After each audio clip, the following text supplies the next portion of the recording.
Ustedes van a hacer varias preguntas en relación a si tiene prurito o no el paciente, desde cuándo presenta esas lesiones, ¿no? Y tratar de describir o que hacer que nos describan las características de esas lesiones el paciente.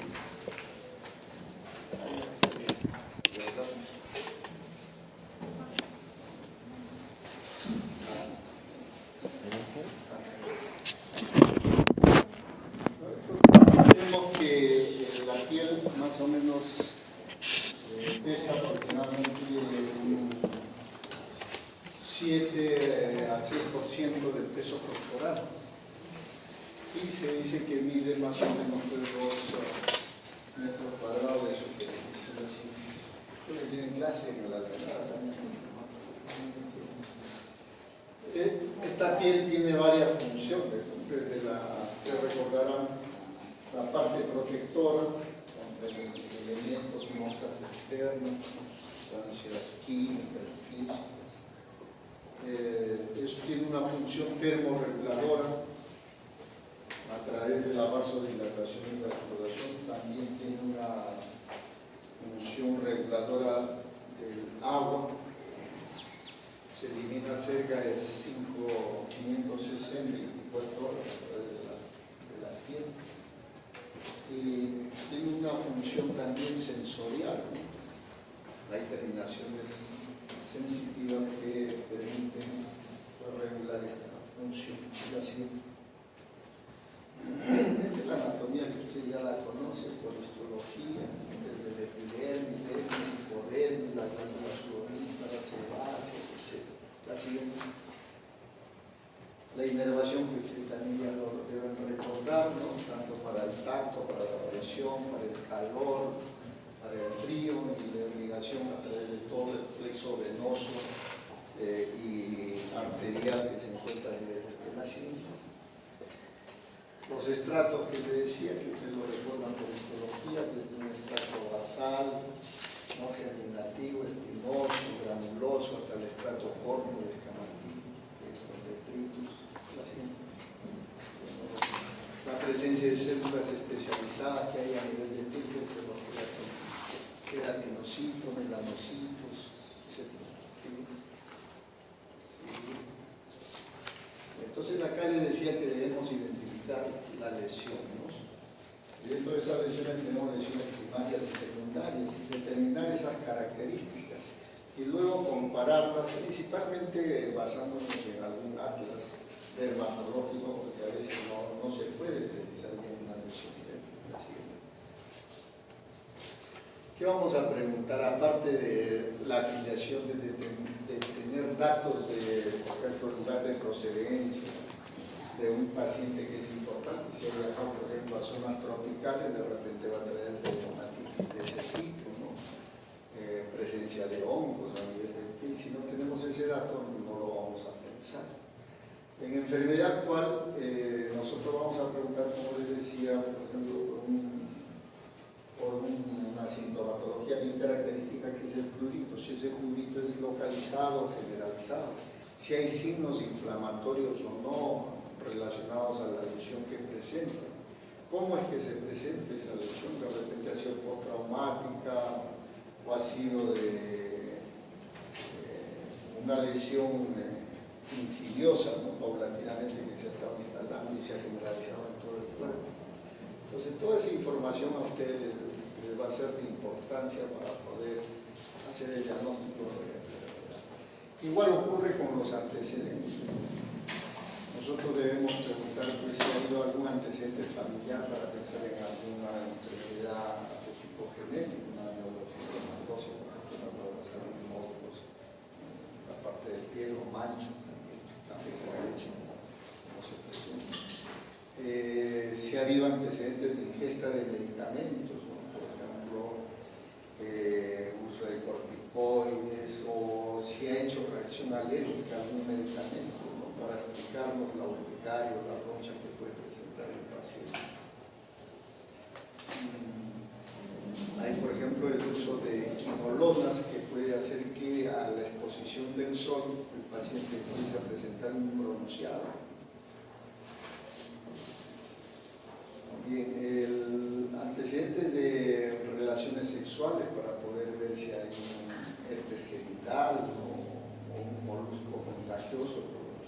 transmisión sexual. Entonces, los antecedentes, pues, como le decía, son importantes. El examen de piel y anexo, la siguiente. En el examen de piel y anexo nosotros realizamos la inspección y la palpación prácticamente a la vez. Esto es en cuanto a lo que les decía del interrogatorio. Preguntas específicas: desde cuándo comenzó, cómo comenzó, qué lesiones empezaron a presentarse. Parte de la semiología general que ustedes conocen, si está acompañado de síntomas sistémicos o no, medicamentos que ha ingerido, historia laboral, viaje reciente, etc. Sí. Bien, les decía que el examen físico, tanto en dermatología generalmente se hace la inspección y la palpación muchas veces al mismo tiempo. Mientras estamos palpando, estamos observando al paciente. Lo ideal, como en todo examen físico, es tener al paciente pues descubierto, ¿no?, la zona precisamente donde vamos a evaluar, con un ambiente adecuado, con temperatura adecuada, luz adecuada, etcétera, etcétera. Pero a veces eso no se puede realizar, al menos en nuestro medio. La siguiente. En algunas oportunidades vamos a utilizar inclusive una lupa para poder ver las lesiones. Esto ustedes lo van a ver cuando sean especialistas en dermatología. Debemos palpar adecuadamente las lesiones. Ustedes ya saben cómo se palpa, con 2 o 3 dedos, a veces con toda la palma de la mano, dependiendo del tamaño de la lesión. Es una lesión pequeña, de repente con 2 dedos y no con el resto de la mano vamos a poder palpar. Al paciente lo podemos evaluar en cualquiera de las posiciones dependiendo del tipo de lesión. Si es necesario o si está ya con algún compromiso neurológico, el paciente va a estar en decúbito dorsal obligado. De lo contrario, podemos examinarlo sentado, parado o en alguna posición especial, dependiendo, como le digo, de la localización de la lesión. La siguiente. Que cuando evaluamos a un paciente, la siguiente, ¿qué vamos a examinar en piel? En piel vamos a tratar de describir las características del color, ¿no es cierto?, el color de la piel. Y el color de la piel está dado principalmente por la irrigación, o sea, por la sangre y por la presencia de pigmentos. Entonces, si hay cantidad de sangre o dilatación de los vasos sanguíneos, lo cual conlleva mayor flujo sanguíneo, vamos a tener, por ejemplo, el eritema o la rubicundez, o sea, la coloración rojiza de la zona donde hay mayor cantidad de sangre. En cambio, si hay menos cantidad de sangre, nosotros vamos a tener la palidez. En relación a la calidad de la sangre, también podemos tener nosotros la cianosis, cuando sabemos que hay mayor cantidad de hemoglobina reducida. Entonces se presenta la cianosis. No hay una buena oxigenación de esa sangre y se presenta esa coloración azulada, que puede ser central o periférica. La central debido a problemas de oxigenación a nivel de pulmones, ¿no? Y la periférica cuando, por ejemplo, solamente el problema está localizado en determinados lugares. Llámese una tromboflebitis, llámese una obstrucción de alguna vena, entonces se va a presentar cianosis la siguiente. Bien, otra de las cosas que da color a la piel, les decía que era el pigmento. Los pigmentos, en este caso, cuando es patológico, tenemos la bilirrubina incrementada, que va a dar una coloración amarillenta de piel y mucosas, ¿no?, a la vez. Entonces, en la piel o en las mucosas, ya sea de la boca o en las escleras, vamos a observar nosotros la coloración amarillenta de esa piel y le llamamos eso ictericia. Cuando es muy tenue, algunos le llaman subictericia. También tenemos ahí la pseudoictericia, que es el acúmulo de carotenos, de los pigmentos de los vegetales, ¿no? Cuando uno come bastante papaya, mandarina, cosas anaranjadas o rojizas, tomate, camote, ¿no? Entonces la piel se impregna de esos carotenos. La diferencia con la ictericia va a ser que no lo encontramos a nivel de las mucosas ni del esclerótico. En la pseudoictericia solamente es palmas de las manos principalmente y el resto del cuerpo. Entonces la personas dicen, pero refieren que se están colocando amarillentísimo. Dejan de comer ese tipo de vegetales o frutas y desaparece esa pigmentación amarillenta. También hay la melanodermia, cuando está incrementado el pigmento de la melanina. Podemos encontrarlo, por ejemplo, en hemocromatosis, también está la llamada piel bronceada, en la enfermedad de Addison, ¿no? Podemos encontrar ahí presencia o incremento de la coloración de la piel, ¿no? También puede haber alteraciones en cuanto a la despigmentación de la piel, falta de color, y tenemos el vitíligo. Bien, a ver la siguiente. Ahí habíamos mencionado la siguiente. La hiperpigmentación, cirrosis hepática, insuficiencia renal crónica, también puede haber hiperpigmentación. La siguiente. La disminución es el vitíligo, puede haber en cicatrices hipocrómicas, puede quedar marcada una hipocromía o acromía de la piel en esa zona donde hay lesión. La siguiente. La ictericia que les decía. La siguiente, por lo general la bilirrubina está por encima de 1.5, 2 de motor. Otro de las características de la piel va a ser la humedad, la mucosidad. La humedad que tiene que ver con las glándulas sudoríparas, entonces hablamos de anhidrosis, hipohidrosis o hiperhidrosis de la piel. Porque hay personas que inclusive le sudan las manos, todo el cuerpo, ¿no? Esa tendencia puede estar relacionada, por ejemplo, con el estrés. O hay personas que tienen sudoraciones parcelares, por ejemplo, como en la brucelosis, ¿no? Entonces le suda el pecho, le suda la espalda, ¿no? O la sudoración nocturna clásica de la tuberculosis pulmonar, ¿no? Los pacientes que tienen sudoración nocturna, pese a no tener fiebre, parece que hace pico su febril, pero ellos sudan de noche, principalmente la espalda. Y la otra sudoración parcelar que le digo de la brucelosis. En estas sudoraciones también tiene que ver el olor del sudor muchas veces. Y al mal olor le llaman bronquihidrosis, ¿no? Bronquihidrosis. Entonces, cuando hay un mal olor en cuanto a la sudoración. Normalmente, prácticamente no tiene característico la sudoración, ¿no? Ni sabor. Entonces, esa bronquihidrosis, por ejemplo, se veía en un personaje, ¿no? Alejandro Magno, el conquistador, si usted recuerda. Tenía la característica de que el pueblo que conquistaba inmediatamente buscaba todas las esencias perfumadas que había, porque se bañaba en pura esencia, y al parecer él sufría de bronquihidrosis. Bien, la untuosidad también está relacionado a las glándulas sebáceas, a la grasa corporal. Hay pacientes que pueden tener aumento de la grasa de la piel, la seborrea, por ejemplo. ¿No? Hay otros que tienen poca grasa de la piel, principalmente sumado a la sequedad de la piel, por ejemplo, el esclerodermia, ¿no? Es una piel seca, el hipotiroidismo también es una piel seca. La enfermedad renal crónica también se presenta piel seca. Entonces la humedad lo evaluamos mediante el tacto para tocar la piel del paciente, si está seca, si es poco untuosa o no. La siguiente. El turgor y la elasticidad, ¿no? En la cual vemos nosotros el estado de hidratación principalmente de la piel. La elasticidad está en relación a la fibra elástica, la facilidad con que rápidamente vuelve a su posición original. Cuando hablamos del turgor en sí es la evaluación de la hidratación, ¿no? La facilidad con que se hace el signo del pliegue, digamos.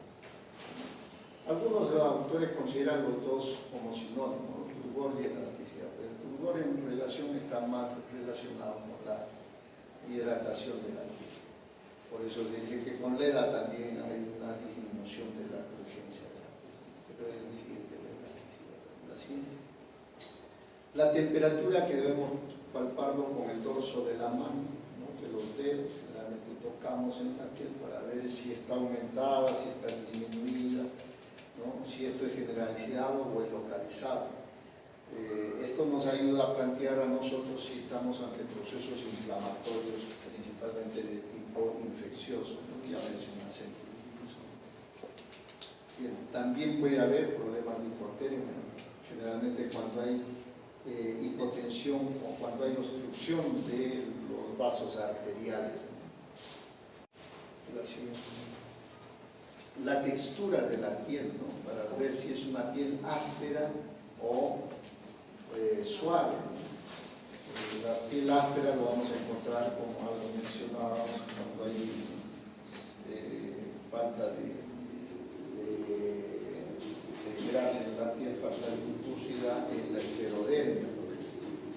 En el hipotiroidismo encontramos una piel áspera, gruesa. En la enfermedad renal crónica es una piel áspera, descamativa.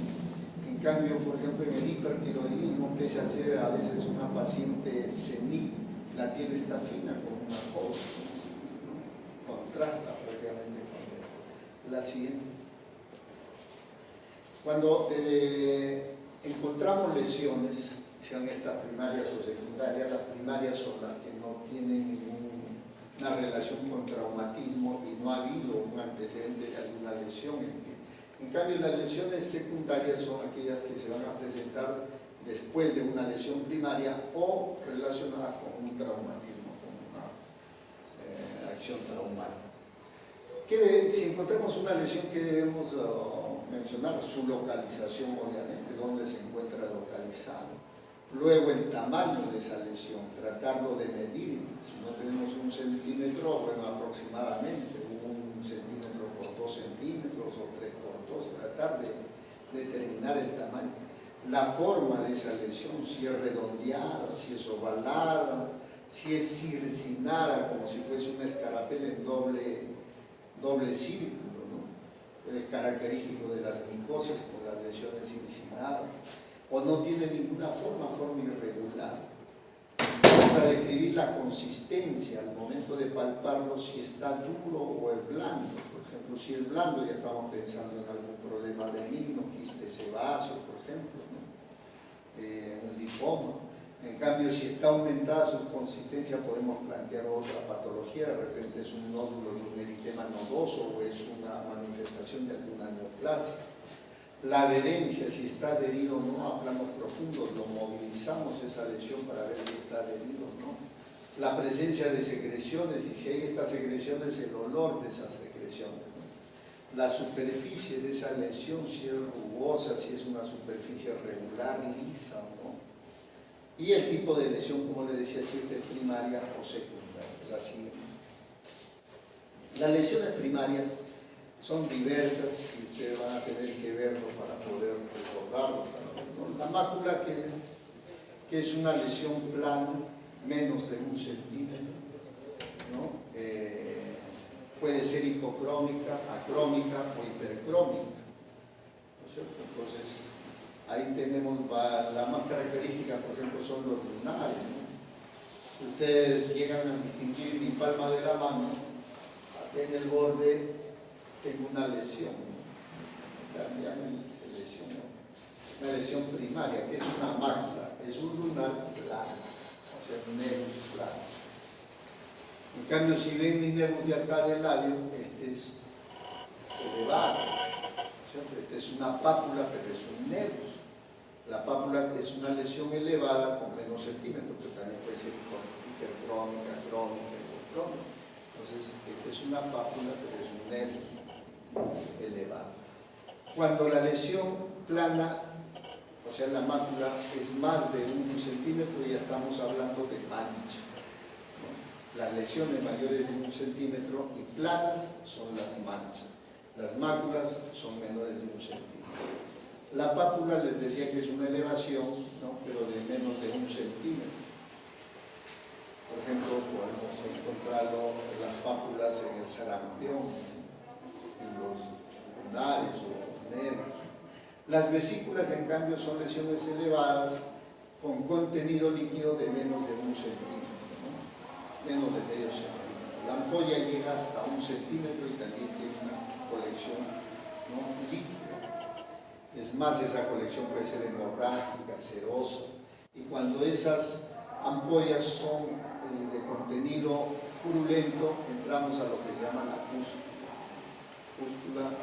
las lesiones elevadas de contenido purulento. El nódulo es una lesión indurada de menos de 1 centímetro y el tumor más de 1 centímetro. El tumor tiene tendencia a crecer. La roncha, en cambio, son pápulas confluentes, que se va a presentar, por ejemplo, cuando hay una reacción cariforme, cuando hemos hecho una alergia a algún medicamento, alimento, no salen las ronchas, son pápulas confluentes. Y cuando esas ronchas son confluentes, hablamos de placas también. Ahora, esas placas también pueden ser lesiones elevadas, pero grandes y de superficie plana, como las que se presentan también en la psoriasis. Pero ya sabemos que la confluencia de ronchas forma también una placa en relación a la urticaria. La siguiente. Y ahí tenemos lo que les decía, máculas o manchas ya inclusive hiperpigmentadas. Estamos hablando del melasma, del cloasma en la mujer embarazada, el vitíligo, en el caso de hipopigmentación, tiene manchas y tiene máculas. Así.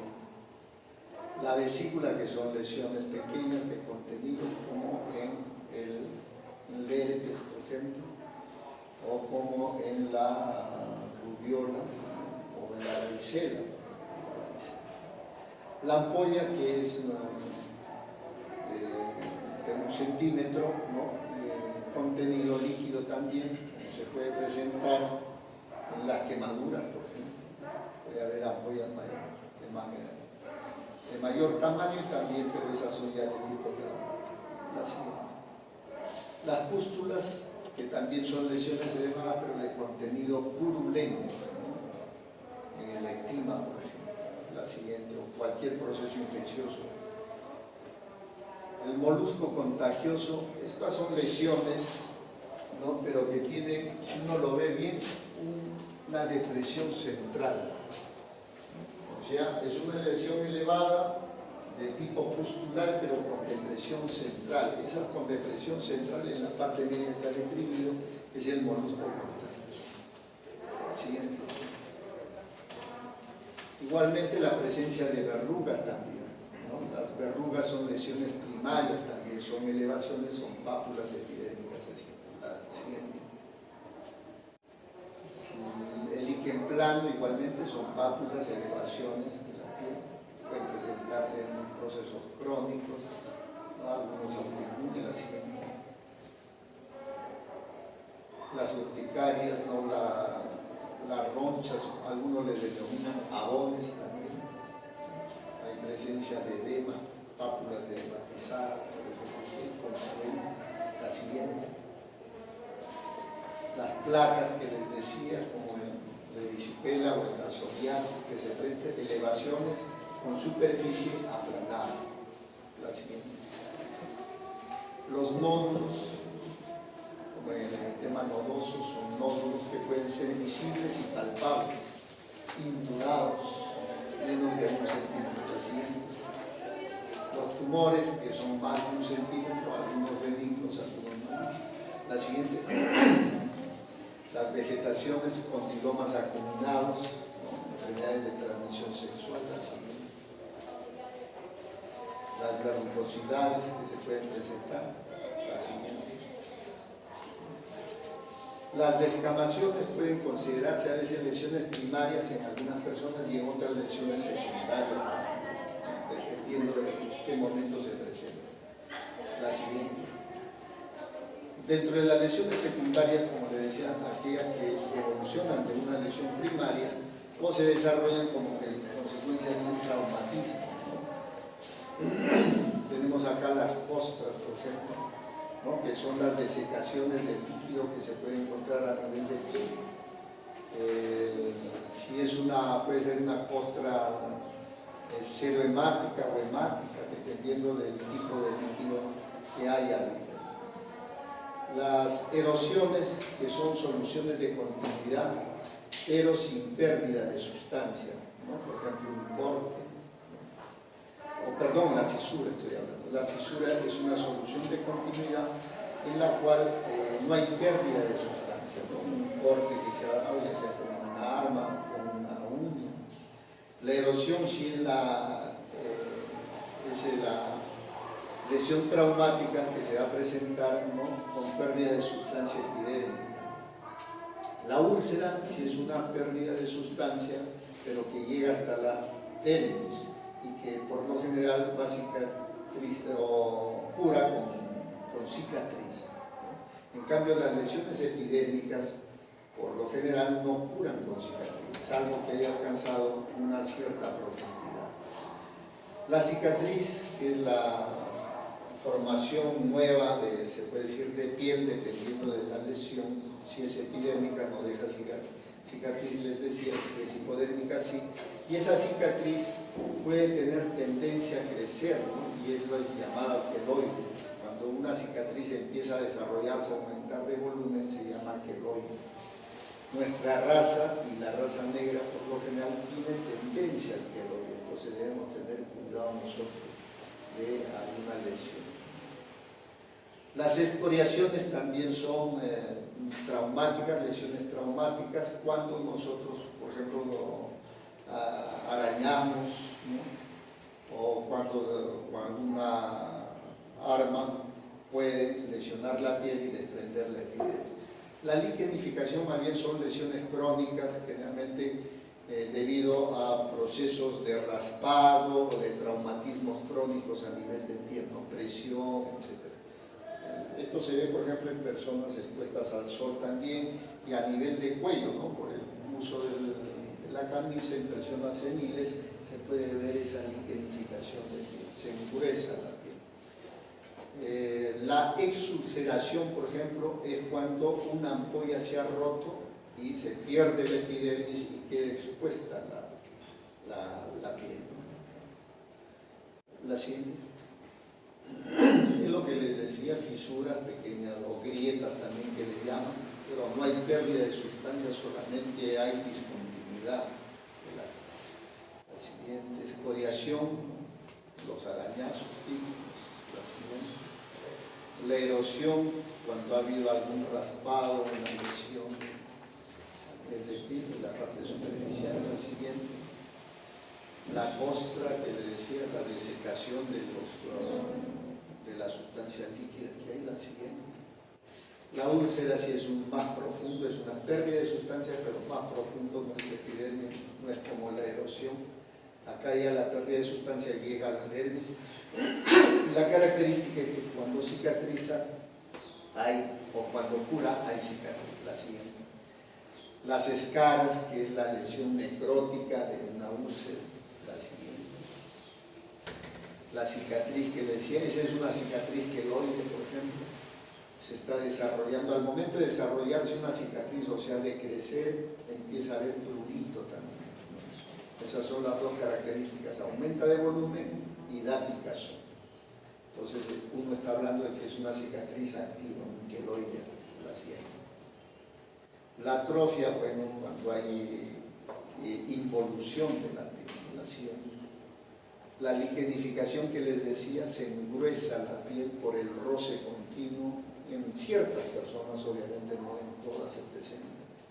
La siguiente.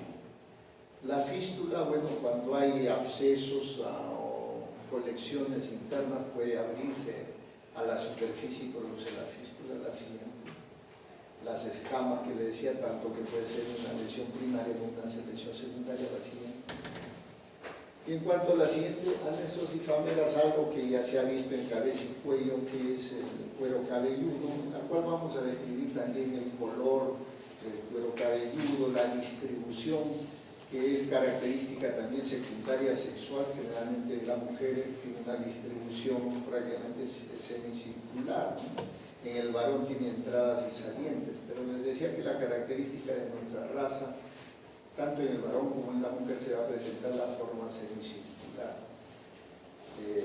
Tenemos esa tendencia, ¿no? Igual en la parte posterior, las mujeres por lo general tienen dos saliencias, ¿no? Pero en el varón de nuestra raza también lo tiene y no quiere decir que tenga un problema de tipo hormonal. La cantidad del cabello principalmente va a estar relacionada a las alopecias a nivel de la cabeza. La caída de cabello puede estar relacionado a alguna enfermedad del tipo de colágeno, lupus eritematoso a la cabeza, esclerodermia, enfermedades endocrinológicas como el hipotiroidismo, ¿no? Hay caída de cabello. En estrés vamos a tener la caída de cabello. Si alguna persona está bien estresada, empiezan inclusive a tener alopecias bien localizadas. Si solucionan el problema del estrés y vuelven a tener el cabello. Normalmente hay una caída abundante de cabello, sino que algunas personas relacionan o se asustan de eso, ¿no? Les llama la atención. Conforme pasan los años, el varón prácticamente va perdiendo mayor cantidad de cabello que la mujer. La calvicie totalmente, o la alopecia areata, como le llaman, la siguiente. La caída a nivel de las cejas, ¿no? Es característico la caída del cabello en el tercio externo de las cejas, ¿no? En el hipotiroidismo es bien notorio eso. También se puede presentar en pacientes con lúes, ¿no? O con sífilis. La siguiente. Cuando hay un incremento, estamos hablando nosotros de la hipertricosis, si es que es normal, ¿no? Tanto en el hombre como en la mujer. Pueden ser velludos, ya sea por algo hereditario, pero cuando en la mujer se va a presentar en zonas donde no debería haber, llámese bigote, llámese barba, ¿no? Entonces estamos hablando de hirsutismo, ¿no? Entonces ya el problema es de tipo hormonal. Por ejemplo, el paciente con ovario poliquístico o con hiperprolactinemia a veces se presenta. Así. En cuanto a las uñas, vamos a describir, pues hay varias alteraciones también de las uñas, ¿no? Describimos nosotros el color de las uñas, la consistencia de las uñas, o sea, en relación al lecho unguea, la placa unguea, el borde libre de la uña, la cutícula, la presencia de la lúnula en los bordes laterales y libres de la uña, ¿no? Para ver si estos están inflamados, ¿no? Por ejemplo, es característico de la presentación de las uñas en luna de reloj y los dedos hipocráticos, que se presentan más que nada en enfermedades crónicas. No es algo específico, ¿no? Sean enfermedades respiratorias, cardiopatías, ¿no? O también, como mencionan ahí, en cirrosis hepática, colitis ulcerosa, se pueden presentar así. Cuando hay una depresión, por lo general estamos hablando en desnutrición, en las anemias ferropriva, por ejemplo, se pueden presentar, ¿no? Las uñas en cuchara, o esas uñas descamativas, ¿no? Como en la psoriasis. Inclusive la psoriasis también va a presentar esas uñas con depresiones puntiformes, las llamadas uñas en dedal de la psoriasis, así. Líneas, ¿no? De agua en pacientes en estado grave, a veces se presentan esos surcos transversales, pero también se puede ver tanto en hipotiroidismo como en hipertiroidismo también, ¿no? La palidez, obviamente, en las anemias, la siguiente. Esas las uñas como con manchas, ¿no? Algunos hablan como astillas astillas incrustadas a nivel de la uña. Eso lo podemos ver, por ejemplo, en las endocarditis bacterianas, ¿no? Debido a un embolismo séptico, ¿no? Y que se localizan a nivel distal. ¿No? Sí. No, tú vas a estar ahí todavía. ¿Y dónde y las otras cómo lo ven? ¿Cómo entró? Ahí, entonces llegó en unos 10 minutos. Bien. Ya listo, gracias. ¿No? Lo podemos ver también en la insuficiencia renal ácida. Hay alteraciones de tipo congénito también que se pueden presentar. Son raros, la verdad yo no lo he visto, pero de repente lo llegan a ver. Hablamos de anoniquia, no hay, polioniquia, hay varias, microniquia pequeña, macroniquia, todo. Hay que verlo, es la siguiente. Alteraciones de color, lo que llamamos, a veces esos puntos blanquecinos que se van a presentar, ¿no? Generalmente en anemia, en cirrosis, hipoaluminemia, la melanoniquia igual, ¿no? En la de Allinson, síndrome de Cushing, pueden presentar eso. Los hematomas sublinguales, ¿no? Que se pueden presentar post-traumatismo, la uña integral que les decía, los surcos transversales que ya hemos hablado, la siguiente, ¿no? Cuando hay engrosamiento, ¿verdad?, de las uñas, como en las micosis, ¿no? Se va a engrosar o pueden haber uñas en garra, la siguiente. Sí, en lo que estoy en clase de límite.